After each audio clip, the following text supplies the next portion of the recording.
Hi everyone, my name is Allison Connor and I'll be your instructor this semester. Before we get started, I'd like to introduce myself to you so that you might find out a little bit about who I am. I teach art history, Renaissance to the present, and art of the Americas. And travel is one of my passions. This is me at Teotihuacan in Mexico.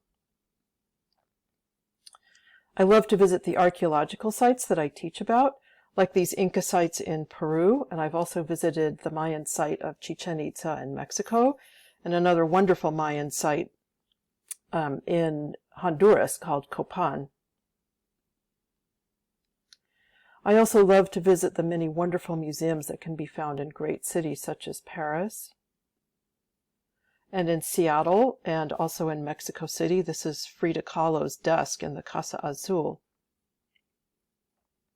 There's also many wonderful museums in the Bay Area, especially in San Francisco.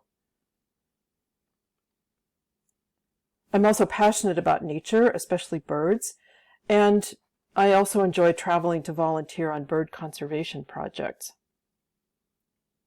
That's me in the Amazon rainforest. Before I started teaching art history, I was a costume designer for theater, so I approach art history more from the point of view of an artist rather than as a historian.